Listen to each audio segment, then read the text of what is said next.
It's good to see you again, yes. Mr. Prime Minister, this is Maureen McLean at the President of the American Institute, your hostess. We're delighted you're part of the family.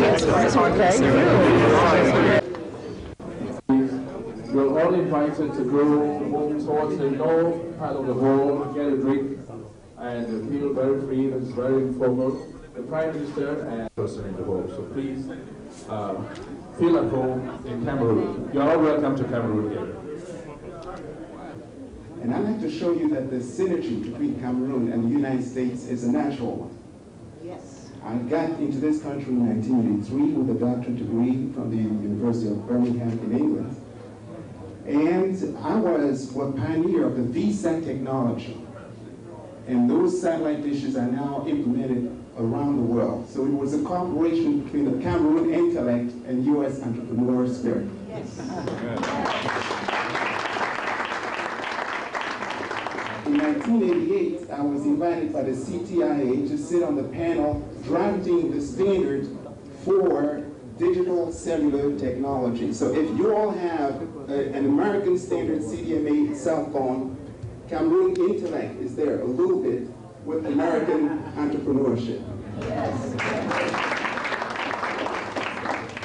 In 1994, I was the first African finalist to NASA astronaut selection process in Houston, Texas. But what is more interesting was that in that team of 1994, I was a co-finalist with the Space Heroes that we just lost on the Space Columbia. Commander Rick Husband was my classmate, and pilot Will McCool was my classmate.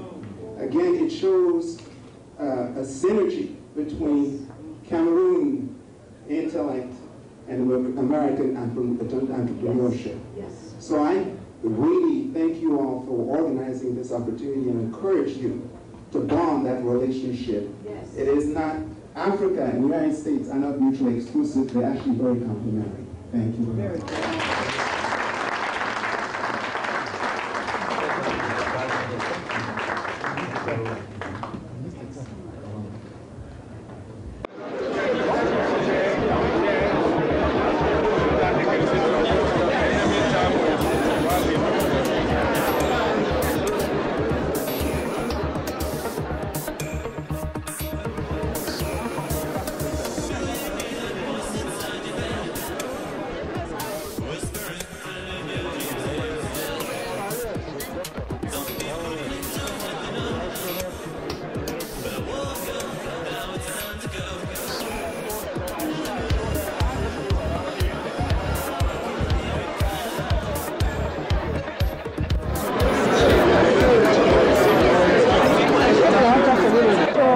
Ernest Simo, it's a pleasure to meet you and for you to respond to Cameroon television. You're one of us that's a Cameroonian and you belong to NASA. Tell us, for example, how did you get into such a prestigious position? Well, I think that the first thing is obviously to apply yourself to everything you do, and by accomplishing a series of real good things, they usually tend to culminate in great things. In 1994, I applied as an astronaut to NASA, and I was the first African to basically become a finalist to the NASA astronaut selection process. The important thing about that was that part of my final group included space heroes such as Commander Rick Husband and pilot William McCool, who are members of the Space Shuttle Columbia that we tragically lost this year. I was not picked for the space flight, but we were first African to reach the final stages of the astronaut selection process. You really make us proud, and I know that many Cameroonians, when they see you on television, aspire to be like you. What advice do you have for them, Exactly. If they dare to venture in your domain? Exactly. I probably said to everybody that one thing they should believe is that from where they are to a school kid, from the classrooms where they are to a professional, from wherever they are now to the worlds of their dreams, a certain path does exist. It may not be a straight path, but by working hard, accomplishing a series of little good things, yield great things. NASA is a very liberal organization. They encourage all kinds of expertises. You don't have to be good in mathematics. You could be a medical doctor. You could be a biologist. You can have all kinds of different expertises. But whatever you do it well and strive to be the best you can be in your field.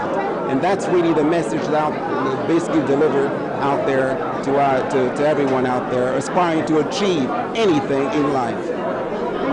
Thank you so very much. You are in the land of almost unlimited opportunities of progress, and I'm sure you are availing yourselves of these opportunities while abiding by the rules of the game. You are all ambassadors of the Republic of Cameroon here in the U.S. So we appeal to you to respect the laws of your host country and keep the Cameroon flag flying very high.